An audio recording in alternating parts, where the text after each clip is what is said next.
stay-at-home order remains in effect in many states. This means more people are spending time at home. Whether it's a high-rise or a small complex, millions of people live in apartment buildings. Apartment living often means roommates. That puts everyone at a higher risk for the spread of germs. Social distancing may be more of a challenge as well. Many apartments come with common space that residents use, such as a mailroom or a laundry room.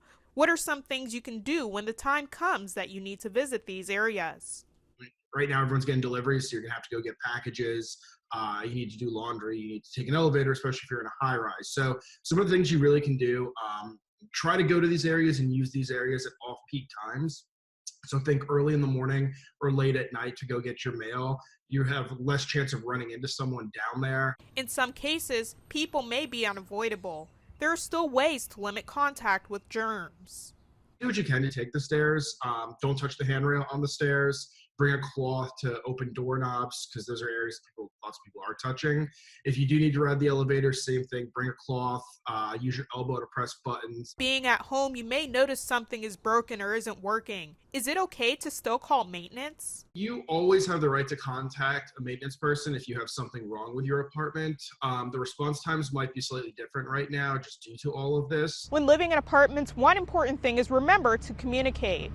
This goes for property managers and tenants. There could be policy changes or restricted access to the common areas that you're used to frequently using. Just communicate with your property manager, your leasing agents, whoever it might be that works at your apartment.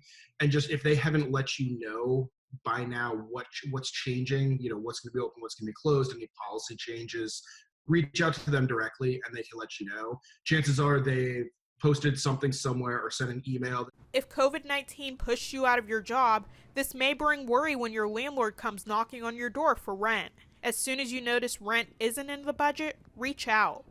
Just let them know what you're dealing with, what your situation is. They're going to be understanding. That doesn't mean you're going to get by rent free.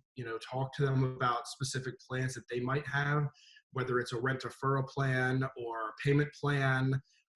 Use part of your security deposit to pay for rent if you put down a security deposit.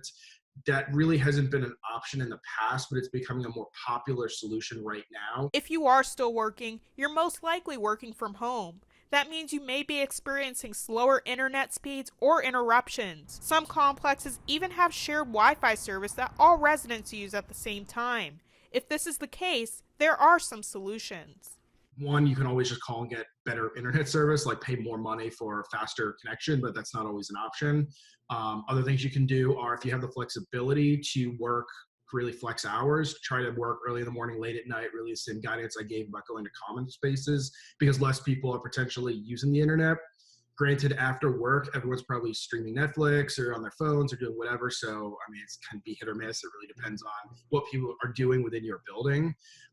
Move your computer closer to your Wi-Fi. If your router is on the other side of the apartment, it potentially could be a weaker signal, especially right now when everyone is using the internet. The closer you can, better. And if you have the ability to plug directly in to your router, that's probably the best thing you can do because then you don't have to worry about any weak Wi-Fi signals due to, interruptions or disturbances or whatnot. If you were planning to move, but COVID is making you want to temporarily hold off, even though your lease is coming to an end, remember communication is key. Discuss possible lease options. You can reach out to your property manager and see what they're doing. We've heard some companies are offering short-term lease extensions, so like 3 or 6 months for no additional fee. So generally when you sign a short-term lease, it's a little bit more money than it would be if you signed a longer-term lease.